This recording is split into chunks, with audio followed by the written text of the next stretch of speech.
علیہ وسلم کا ارشاد فقیہ واحد اشد علی الشیطان من الف عابد. ایک فقیہ، ایک عالم شیطان کے مقابلے میں 1000 عابد سے بھی بھاری.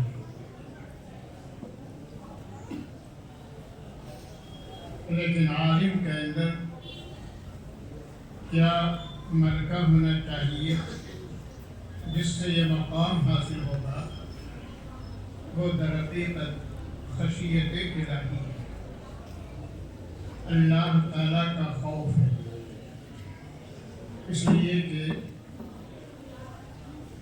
حضرات علماء کرام، حضرات انبیاء کرام علیہ السلام کے ورثہ ہیں، اور انبیاء کرام کو جو خوف اور جو خشیت اللہ تعالیٰ سے ہوتی ہے کسی اور کو نہیں ہوتی.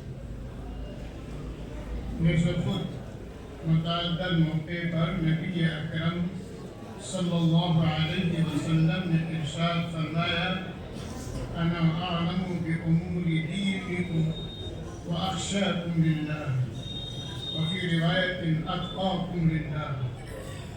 آپ صلی اللہ علیہ وسلم نے ارشاد فرمایا کہ میں دینی امور کو تم سے زیادہ جانتا ہوں اور تم میں سب سے زیادہ اللہ سے ڈرنے والا ہوں. تو سب سے زیادہ ڈر اللہ تعالیٰ سے حضرات انبیاء کرام کو ہوتا ہے. انبیاء کرام کے دلوں میں زیادہ خشیت ہوتی ہے، اور اس کی وجہ یہی ہے کہ حضرات انبیاء کرام حق جل شانہ کی تجلیات کا مشاہدہ فرماتے ہیں.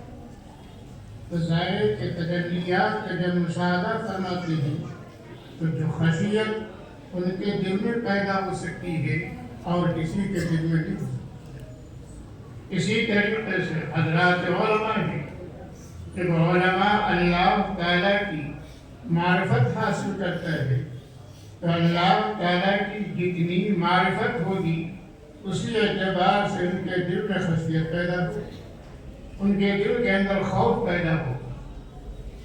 اور اللہ کو ظاہر ہے کہ اگر اللہ سے کوئی تعلق نہیں ہے، اللہ کی معرفت حاصل نہیں ہے، ان کے دل کے اندر کوئی نہ خوف ہوگا نہ پھر کوئی خشیت پیدا ہوگی. تو اللہ تعالیٰ کی عظمت کو جاننا، ان کے تقدس کو جاننا، ان کی شان قہاری کو جاننا، شان غفاری کو جاننا، ادھر حقیقت کیا ہے؟ حضرات علماء کی صفت. یہ وجہ ہے علماء کے اندر خشیت پیدا ہوتی ہے. اور اللہ جل شانہ نے اپنی کتاب مقدس کے اندر اس بات کو واضح فرما دیا کہ انما یخشی اللہ من عبادہ العلماء. اللہ کے بندوں میں سے جو اللہ سے ڈرنے والے ہوں در حقیقت حضرات علماء. علماء اللہ سے ڈرتے ہیں کہ وہ علماء کو اللہ کی معرفت حاصل ہو، اور تو علم کا حصول بھی اسی لیے ہوتا ہے کہ اللہ کی معرفت حاصل. اللہ کی معرفت حاصل کرنے کے لیے علم حاصل کیا جاتا ہے. جیسا کہ سعدی شیرازی علیہ رحمہ نے علم کے متعلق بیان فرمایا، انہوں نے علم چوشنا باید خدا کہ بے علم نہ تما خدا را سنا. حصول علم کے لیے اس طرح پگھلنا پڑتا ہے تو شمع پگھلتی، تو شمع پگھل کر دوسروں کو روشنی دیتی ہے. اسی طرح حضرات علماء ہیں کہ حضرات علماء محنت کرتے ہیں اور اپنے پسینہ کو بہاتے ہیں حصول علم کے لیے. نہ جانے کیسی کیسی پریشانیاں جھیلتے ہیں، محنتیں کرتے ہیں، ضرور علماء کی تعلق ہے. یہی وجہ ہے کہ حضرت عبداللہ بن مبارک رحمۃ اللہ علیہ جو بڑے محدثین میں گزرے ہیں، بڑے محدث گزرے ہیں، ان کا جملہ ہے، انہوں نے کہا العلم عز لا ذلتی یسق بظلم لا عزتی. حضرت عبداللہ بن مبارک رحمۃ اللہ علیہ فرماتے ہیں علم سراپا عزت ہے، علم سراپا عزت ہے، ذلت نام کی کوئی چیز نہیں. البتہ حاصل کرنے کے لیے، علم سیکھنے کے لیے ذلت اٹھانی پڑتی ہے، پریشانیاں جھیلنی پڑتی ہیں. استاذ کے سامنے زاویہ تنفس طے کرنا پڑتا ہے تو جا کے علم حاصل ہوتا ہے. اور علم سراپا عزت ہے، اس لیے کہ علم اللہ تعالیٰ کی صفت ہے. اللہ تعالیٰ کی صفت ہے علم. ظاہر ہے کہ اللہ تعالیٰ عظیم ہے، اللہ تعالیٰ عزیز ہے. ظاہر ہے کہ جن کے پاس یہ علم ہوگا ان کو اللہ عزت سے نوازے. عزت سے نوازا کہتا ہے جن کے پاس علم ہوتا ہے، اللہ اس کی عزت سے نوازتا ہے. اور علم میں نے جیسے بتایا کہ وہی شخص اصل عالم ہے جن کے اندر خشیت رب. خشیت رب جناب کے حضرت بایزید بستانی رحمۃ اللہ علیہ، بایزید بستانی رحمۃ اللہ علیہ فرماتے ہیں کہ العلم بخشیت اللہ لا بکثرت الروایات. فرماتے ہیں علم در حقیقت نام ہے خشیت رب کا. علم در حقیقت خشیت رب کا نام ہے نہ کہ کثرت روایات. اگر ایک آدمی خوب روایات کرتا ہے، پوری بخاری حفظ کر لیتا ہے اور دوسری کتب حدیث کو یاد کر لیتا ہے، اگر اس کے دل میں خشیت رب نہیں ہے تو ظاہر ہے وہ عالم نہیں ہے. عالم در حقیقت وہی ہے جن کے دل میں خشیت رب ہے. یہی وجہ ہے رب ذوالجلال نے علماء کے لیے صفت خشیت کو لازم کر دیا، صفت خشیت کو لازم کر دیا. معلوم یہ ہوا کہ ہمارے علماء کے اندر، علماء عزیز کے اندر خشیت رب پیدا ہونی چاہیے. آپ نے شروع حدیث کے اندر پڑھ لیا ہے کہ انما الاعمال بالنیات. امام بخاری رحمۃ اللہ علیہ کی فقاہت، جیسا کہ آپ نے حضرات اساتذہ کرام سے سنا ہے کہ فقہ البخاری کی تراجمہ، بخاری کی فقاہت، بخاری کی سمجھ، فقہ بخاری کا تفقہ ان کے تراجم سے معلوم ہوتا ہے. انہیں تراجم قائم کیے ہیں اور انہیں تراجم سے انہوں نے فقہ کو ثابت کیا ہے، مسائل کو ثابت کیا ہے. مختلف عنوان کے ذریعے سے عنوان قائم کر کے، تراجم قائم کر کے آپ حضرات کے سامنے حدیث کو پیش کیا، حدیث کی وضاحت کی ہے. کبھی ایسا ہوتا ہے خود امام بخاری رحمۃ اللہ علیہ اپنی رائے کا اظہار کرتے ہیں، تو کبھی امام بخاری رحمۃ اللہ علیہ حدیث پیش کرتے ہیں ان جمہوریت کی بیان ہوتا ہے، تو کبھی حضرات شواہد کی طرف ہوتا ہے، کبھی مسالک حنفیہ کی طرف. میرا خود یہی وجہ ہے حضرات علماء نے یہ بیان کیا ہے کہ حضرت امام بخاری رحمۃ اللہ علیہ خود کسی کے مقلد نہیں اور حضرات محدثین میں مقلد ملتے ہیں. جیسے حضرت امام ابو داؤد رحمۃ اللہ علیہ، امام ترمذی رحمۃ اللہ علیہ، امام ترمذی رحمۃ اللہ علیہ شافعیت کی رہنمائی تھی. امام ابو داؤد رحمۃ اللہ علیہ، امام احمد بن حنبل رحمۃ اللہ علیہ، جیسے آپ نے پڑھا ہوگا مختلف مسائل سامنے آتے ہیں جس سے یہ بات معلوم ہوتی ہے کہ حضرت امام ابو داؤد رحمۃ اللہ علیہ فقہ حنبلی کو تسلیم کرتے ہیں اور اسی کے مطابق بکثر روایات بھی لاتے ہیں. اپنی کتاب کے اندر انہیں چیزوں کو ثابت بھی کرنے کی کوشش کرتے ہیں. بہرحال یہ ہے کہ امام بخاری رحمۃ اللہ علیہ خود مجتہد ہوتے ہیں. بہرحال یہاں یہ بیان کرنا مقصود نہیں ہے، مقصد یہ ہے کہ ہمارے دل کے اندر خشیت رب، اللہ تعالیٰ کی خشیت. اس لیے فرمایا کہ جس قدر اللہ کی معرفت حاصل ہوگی، جس قدر اللہ کا تعارف ہوگا، اسی اعتبار سے ہمارے دل کے اندر اللہ کی خشیت پیدا ہوگی. اور پہچاننے کے لیے مختلف سامان ہوتے ہیں، مختلف اسباب ہوتے ہیں کہ اللہ کو کیسے پہچانا جائے، اللہ کی معرفت کیسے حاصل ہو. حضرت امام شافعی رحمۃ اللہ علیہ ایک بات آپ کے سامنے رکھتا ہوں جس سے یہ بات معلوم ہوتی ہے کہ حضرات علماء نے، حضرات اہل اللہ نے کیسے کیسے اپنے رب کی معرفت حاصل کی. حضرت امام شافعی رحمۃ اللہ علیہ سے ان کے شاگرد نے پوچھا، تلامذہ میں سے کسی نے پوچھا کیف عرفت ربک، آپ نے تو رب کو کیسے پہچانا. پھر امام شافعی رحمۃ اللہ علیہ نے جواب میں ارشاد فرمایا کہ عرفت ربی بورقۃ الشیطان. انہیں فرمایا کہ میں یہ شہتوت کے پتے سے اپنے رب کو پہچانا. لوگوں نے حیرت سے پوچھا کہ حضرت یہ ورقہ شہتوت کے پتے سے، شہتوت کے ورقہ سے آپ نے رب کو پہچانا کیسے پہچانا؟ ہم بھی پتوں کو دیکھ رہے ہیں، ہم بھی بکریاں چراتے ہیں، ہماری بکریاں پتوں کو کھاتی ہیں، دوسرے جانور بھی پتوں کو کھاتے ہیں، لیکن آپ نے اس سے اللہ کی معرفت حاصل کی ہے. آخر معرفت اللہ کی اس پتے سے کیسے حاصل کی؟ حضرت نے فرمایا کہ ہاں، میں نے انہی پتوں سے ہی میں نے اللہ کی معرفت حاصل کی، اللہ کو وہاں پر پہچانا ہے۔ اور اس طریقے سے دیکھیں یہ پتا ہے، شہتوت کا بھی پتا ہے، لیکن جب یہ شہتوت کا پتا ہے، جب اسے بکریاں کھاتی ہیں تو یہ پتا بکریوں کے پیٹ سے مینگنی بن کر نکلتا ہے، مینگنی بن کر نکلتا ہے۔ لیکن یہی پتا ہے جب ریشم کا کیڑا کھاتا ہے یہ پتا ریشم بن کر نکلتا ہے۔ تو معلوم ہوا اس میں پتا کا کوئی عمل نہیں ہے، پتا کوئی خود بخود ریشم بن جائے، پتا خود بخود مینگنی میں تبدیل ہو جائے، یہ اس کے اندر کوئی مدار نہیں ہے۔ یہ تو در حقیقت حق تعالیٰ کی کرشمہ سازی ہے، اللہ تعالیٰ کی مشیت اس میں کار فرما ہوتی ہے۔ یہ پتا جب کیڑے کے پیٹ میں جاتا ہے تو ریشم بن کر نکلتا ہے، اور یہ پتا جب بکری کے پیٹ سے بھی نکلتا ہے تو مینگنی بن کر نکلتا ہے۔ میں نے سمجھ لیا کہ در حقیقت اس میں اللہ تعالیٰ کی کرشمہ سازی، اسی سے میں نے رب کو پہچان کیا۔ تو یہ ہے کہ اللہ کو پہچاننے کے مختلف طریقے ہوتے ہیں۔ اہل علم حضرات مختلف طریقے سے اپنے رب کی معرفت حاصل کرتے ہیں۔ تو علم حاصل ہوتا ہے، کہ علم جب حاصل ہوتا ہے تو اللہ کی معرفت حاصل ہوتی ہے۔ اسی لیے سعدی نے فرمایا کہ علم کیوں شما بائے خدا، کہ بے علم نہ دوا خدا نہ شجا، بغیر علم کے اللہ کی پہچان حاصل نہیں ہو سکتی۔ ابھی مولانا نے بتایا کہ ایک آدمی جب انہوں نے سوال کیا کہ شیشے کے اندر زمین و آسمان سما سکتے ہیں، اس بیچارے کو علم تھا نہیں، تو انہیں کہہ دیا کہ کیسے ہو سکتا ہے۔ لیکن جن کے پاس علم تھا انہوں نے سمجھ لیا کہ شیطان دھوکہ دینا چاہتا ہے، اور شیطان ایمان کی روشنی سے نکال کر کفر اور ضلالت کے اندھیرے میں دھکیلنا چاہتا ہے۔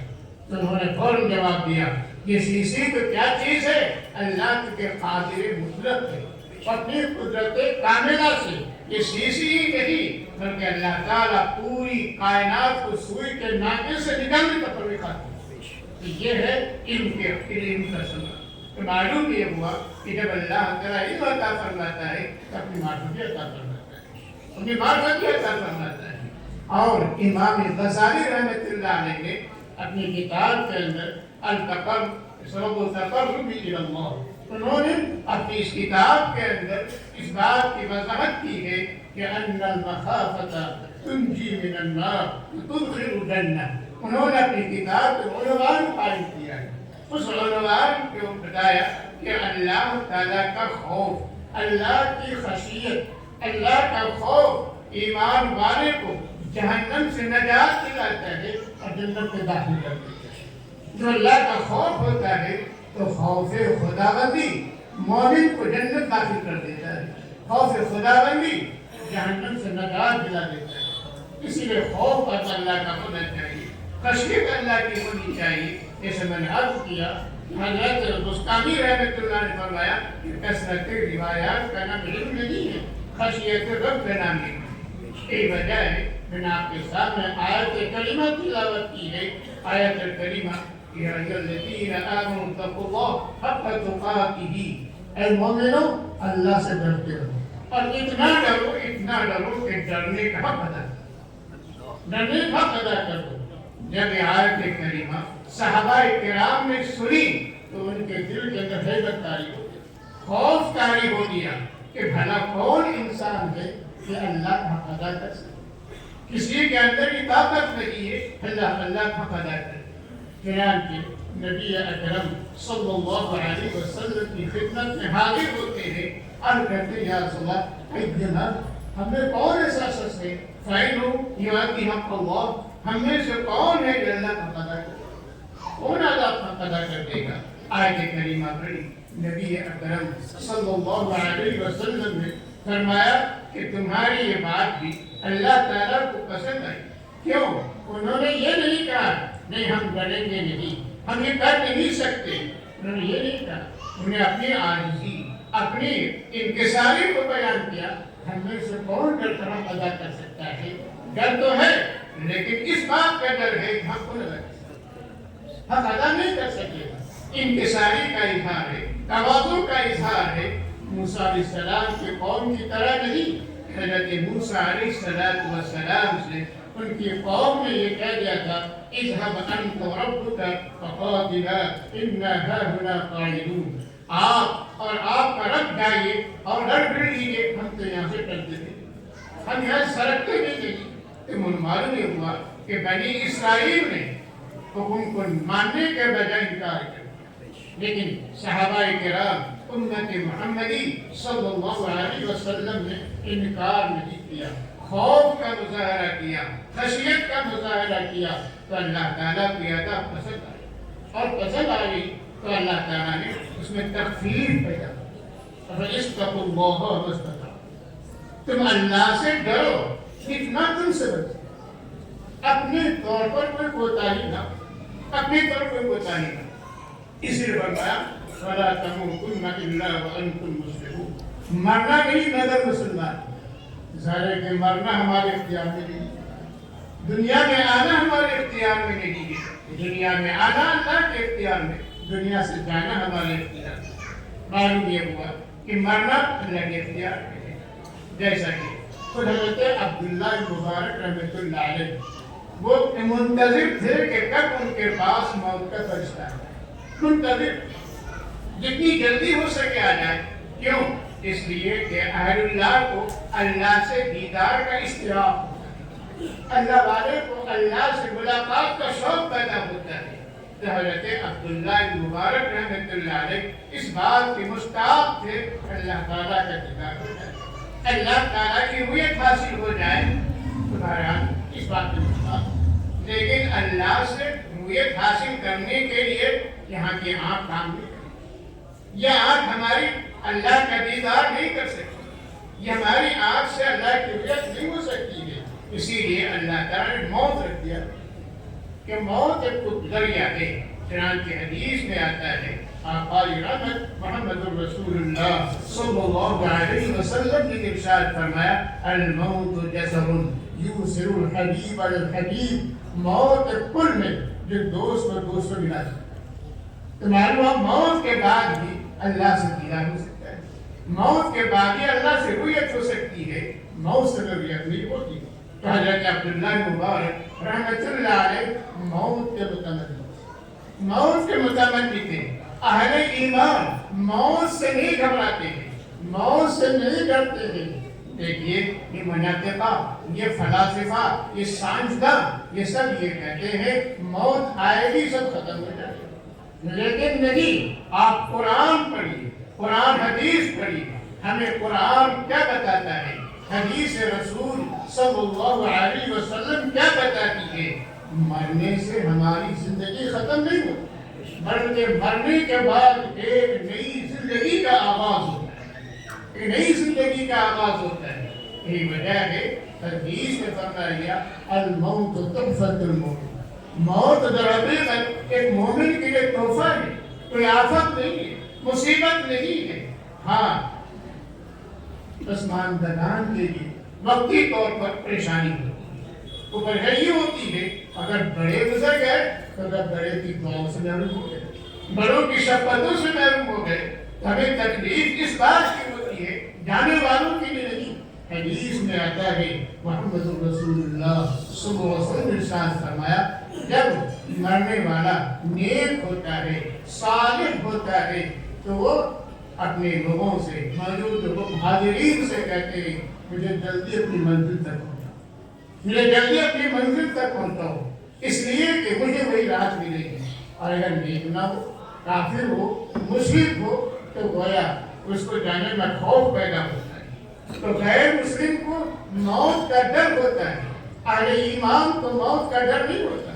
جیسے یہود و نصارہ کا کیا کہنا ہے کہ ہم ہی لوگ اللہ کے پیارے ہیں، ہم لوگ اللہ کے محبوب ہیں۔ قرآن کریم نے اعلان کر دیا قُلْ يَا أَيُّهَا الَّذِينَ هَادُوا إِنْ زَعَمْتُمْ أَنَّكُمْ أَوْلِيَاءُ لِلَّهِ مِنْ دُونِ النَّاسِ فَتَمَنَّوُا الْمَوْتَ إِنْ كُنْتُمْ صَادِقِينَ۔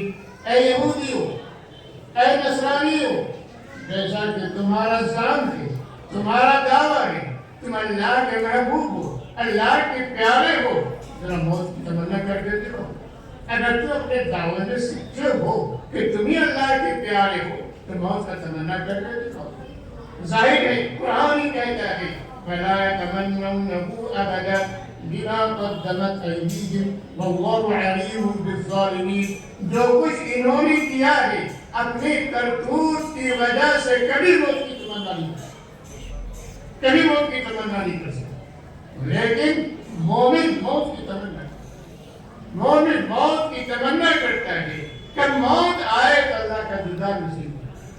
تو حضرت عبداللہ مبارک رحمۃ اللہ علیہ موت کی تمنا لیے بیٹھے ہیں، جلد سے جلد موت آ جائے تاکہ اللہ سے ملاقات کا شرف حاصل ہو جائے، اللہ کی رؤیت حاصل ہو جائے۔ اتنے میں ایک بزرگ ان کے پاس آتے ہیں، ایک بزرگ ان کے پاس آتے ہیں اور کہتے ہیں حضرت میں نے خواب دیکھا ہے اور اس خواب کی تعبیر یہ ہے کہ ابھی آپ کی زندگی 1 سال باقی ہے، ابھی 1 سال آپ کی زندگی باقی ہے۔ یہ سن کر حضرت عبداللہ ابن مبارک رحمۃ اللہ علیہ غم زدہ ہو جاتے ہیں، سر جھکا لیتے ہیں۔ خبر دینے والے نے یہ کہا کہ حضرت میں نے تو یہ سوچا تھا کہ آپ کو 1 سال کی مہلت مل گئی، ورنہ کسی کو پل بھر کی خبر نہیں ہوتی، لیکن 1 سال کی مہلت مل گئی۔ آپ خوش ہو جائیں گے، مزید طاعت بندگی کریں گے، مزید خیر خیرات کریں گے، مزید تعلیم و تعلمات گزاریں گے، لیکن آپ کو تو رنج ہو گیا ہے۔ حضرت نے فرمایا کہ دیکھو جس شخص کو رؤیت باری کا شوق ہو، اور رؤیت باری کا شوق بغیر موت کے پورا نہیں ہو سکتا، تو ظاہر ہے کہ اس کے لیے تو 1 دن کی مہلت بھی لمبی ہو جاتی ہے۔ تو تم نے 1 سال کی مہلت دے دی، اب 1 سال گزرے گا کیسے؟ 1 سال گزرے گا کیسے؟ تو معلوم یہ ہوا کہ ہمارے اکابر وہ تھے جو موت کی تمنا، اہل ایمان موت کی تمنا۔ قریب ہی میں حضرت حکیم الامت مولانا اشرف علی تھانوی رحمۃ اللہ علیہ ان کا جملہ ہے، وہ فرماتے تھے کہ میں تو بالکل انتظار میں ہوں، اگر اللہ کے پاس جانا اپنے اختیار میں ہوتا میں کب چلا گیا، لیکن اللہ کے پاس جانا اپنے اختیار میں نہیں ہے، اس لیے اسرائیل کے ان کے آنے، موت کے فرشتے کے آنے کا منتظر ہوں، حکم الہی کا منتظر ہوں۔ حکم الہی کب آ جائے اللہ کا دیدار حاصل ہو جائے۔ تو معلوم یہ ہوا اہل ایمان موت کی تمنا کرتے ہیں، اور جن کے خانہ دل میں ایمان کی دولت لگی ہے وہ کیا چاہتے ہیں؟ ان کی زندگی لمبی ہو جائے، ان کی زندگی اور لمبی ہو جائے، چنانچہ موت کی تمنا نہیں کرتے، موت سے بھاگتے ہیں۔ لیکن یہ حضرات اہل اللہ ہے، برات اہل اللہ اللہ سے ملاقات کی تمنا رکھتے ہیں، رؤیت کی تمنا رکھتے ہیں، اس لیے موت کی تمنا بھی کرتے ہیں۔ تو میں نے حدیث پڑھی آپ کے ساتھ، حضرت ابو ذر غفاری رضی اللہ تعالیٰ عنہ جو حضرات صحابہ کے دور کے صوفی تھے، آج کا صوفی نہیں، حضرات صحابہ کے دور کے صوفی، ان کے تصوف کا یہ عالم تھا، جنہوں نے رسول اکرم صلی اللہ علیہ وسلم کی سیرت مقدسہ کو اختیار کر رکھا تھا۔ ایک بات یاد رکھیے، طلباء عزیز کے لیے بطور خاص حضور اکرم صلی اللہ علیہ وسلم کی سنت کو اختیار کیجیے۔ اس سنت کو اختیار کرنا ہر ایک کے بس میں، لیکن سیرت کو اختیار کرنا ہر ایک کے بس کی بات نہیں۔ سیرت کو اختیار کرنا ہر ایک کے بس کی بات نہیں، اللہ کا رشتہ ہوتا ہے، لیکن سنت کو صحیح کرنا۔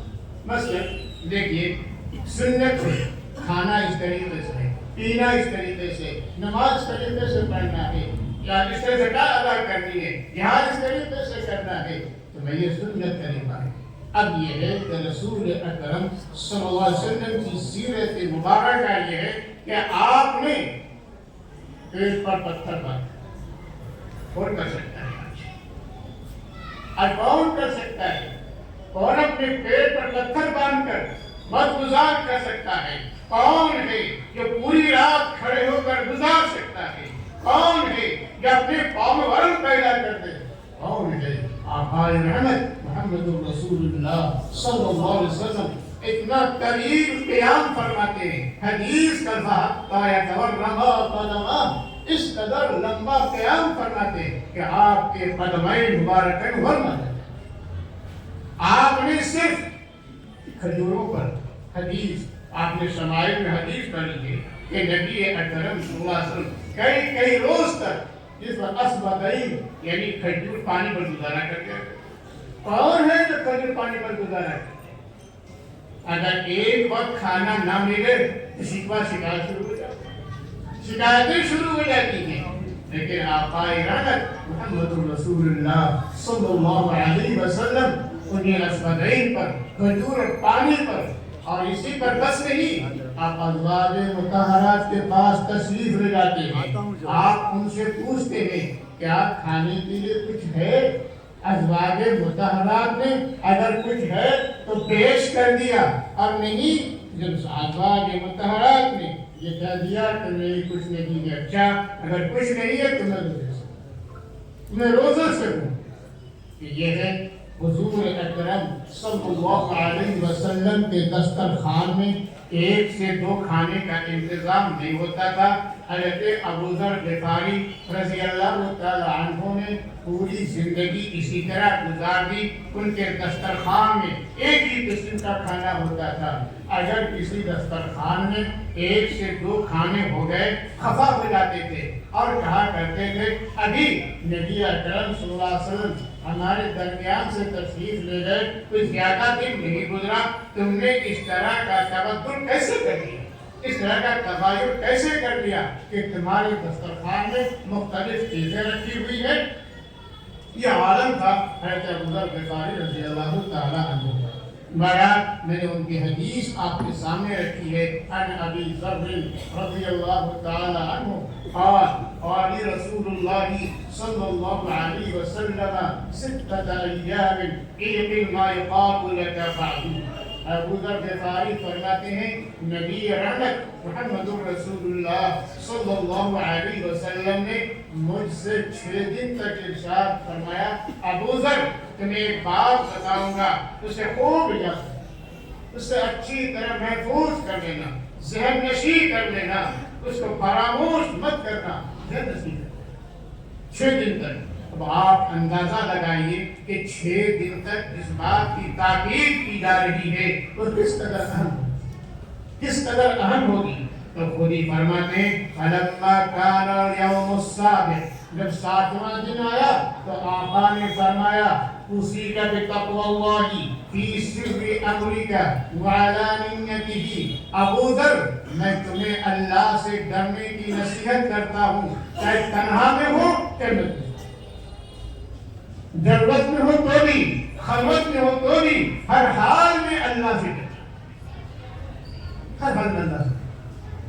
ظاہر ہے کہ جن کے دل کے اندر اللہ کی خشیت پیوست کر جائے گی وہی ہر حال میں اللہ سے ڈرے. تنہائی میں ہو تو بھی، بازاروں میں ہو تو بھی، مسجد میں ہو تو بھی.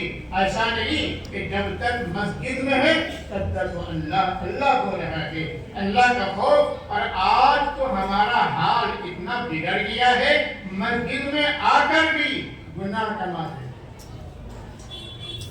حضرات صحابہ کرام تابعین عظام وہ تھے کہ بازار سے نیکیاں لاتے تھے، اور آج ہم مسجد میں آ کر بھی نیکیاں گوا دیتے ہیں اور گناہ لے لیتے ہیں. جیسے مثال میں کر دیتا ہوں کہ حدیث میں آتا ہے مسجد سے متعلق جب لوگ مسجد میں آ کر دنیا کی باتیں کرنے لگتے ہیں تو آواز فرشتے کی آتی ہے اسکت یا ولی اللہ، اے اللہ کے ولی، اے اللہ کے پیارے چپ ہو جاؤ. بندہ چپ نہیں ہوتا. اب آواز آتی ہے اسکت یا عبداللہ، اے اللہ کے بندے چپ ہو جاؤ. ایک مقام گر گیا، ایک درجہ گھٹ گیا، بندے بھی چپ نہیں ہوتے. اب آواز آتی ہے اسکت یا عدو اللہ، اے اللہ کے دشمن چپ ہو جاؤ.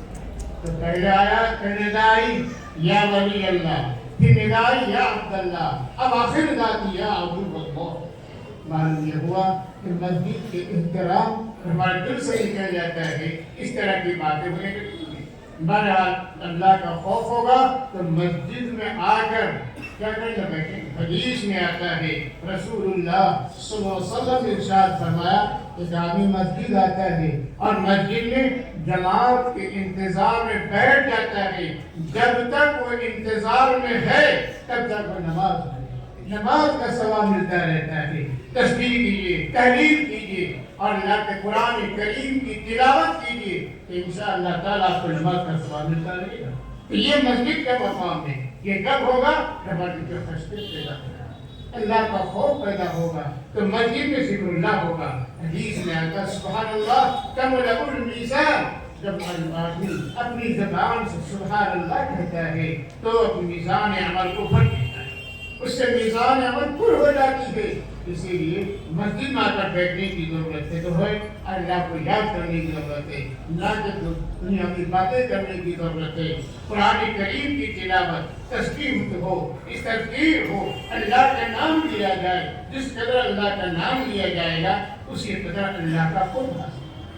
تو یہ اسی کا بتقوی اللہ سر امرک وعلانیتہ حدیث جب پورا ہو رہا ہے، اسی لیے صرف ترجمہ حدیث کا کہہ دیتا ہوں۔ وہ آگے فرمایا وَإِذَا أَسَأْتَ فَأَحْسِنْ، جب تم سے کوئی خرگزاشت ہو جائے، جب تم سے کوئی لفظش ہو جائے تو کیا کرو؟ نیکی کرو۔ غلطی ہو جائے تو گناہ ہو جائے، بندہ ہے، انسان ہے، چوک ہو جاتی ہے، اور جب تم سے کوئی چوک ہو جائے تو نیکی کرو اور نیکی کرو۔ کیوں؟ یہ نیکی گناہوں کو مٹا دیتی ہے، نیکی گناہ بدیوں کو مٹا دیتی ہے۔ یہ بھی اللہ کی شان کریمی ہے کہ بندے کے گناہوں کو ان کی نیکی سے مٹائے۔ لیکن دیکھیے کیسا کریم ہے، کیسا رحیم ہے۔ اگر گناہ ہو جاتا ہے تو گناہ نیکی کو نہیں مٹاتا۔ اللہ نے بھائی ان الحسنات یذہبن السیئات، نیکیاں برائیوں کو مٹا دی۔ وَإِذَا أَسَأْتَ فَأَحْسِنْ، آگے فرمایا وَلَا تَسْأَلَنَّ شَيْئًا أَحَدًا وَلَوْ سَقَطَ صَوْتُهُ، ابو بکر خبردار کسی سے کوئی سوال مت کرنا، کسی سے کوئی سوال مت کرنا۔ کسی کو اکبر آبادی نے کہا جو کچھ مانگنا ہے اللہ سے مانگنے پر تو ڈر ہے یا آبرو نہیں ہے۔ اللہ کے گھر میں مانگنے سے، اللہ سے مانگنے میں انسان بے آبرو نہیں ہوتا، انسان سے مانگنے میں بے آبرو ہو جاتا ہے۔ اللہ سے اتنا مانگے گے اللہ ضرور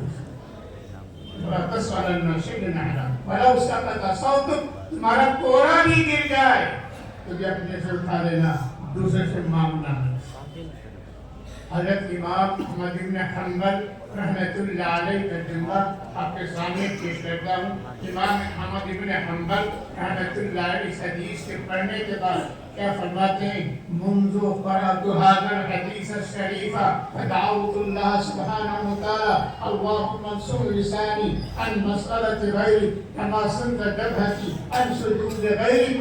امام احمد بن حنبل رحمۃ اللہ علیہ فرماتے ہیں جب سے میں نے یہ حدیث پڑھی ہے اس کو میں اللہ سے مستقل یہ دعا کرتا ہوں، اے اللہ میری زبان کو اس طرح دوسرے سے مانگنے سے محفوظ کر لے، دوسرے کے سامنے سوال کرنے سے بچا لے، کس طرح تو نے میری پیشانی کو دوسرے کے سامنے جھکنے سے بچا لے۔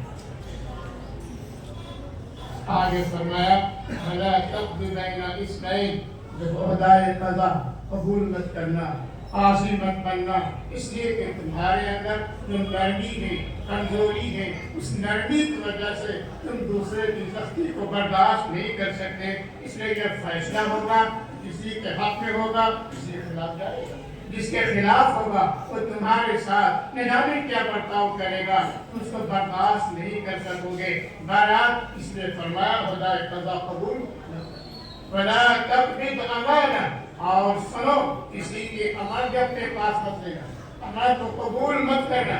اس آج امانت حاصل کرنے کے لیے لڑائی کی جاتی ہے، کیشیئر بننے کے لیے جھگڑا کیا جاتا ہے، لیکن صحابہ کرام تابعین اعظام تابعین نے کیشیئر بننے سے گریز کیا ہے اور ہمیشہ اپنے آپ کو محفوظ رکھنے کی کوشش کی ہے۔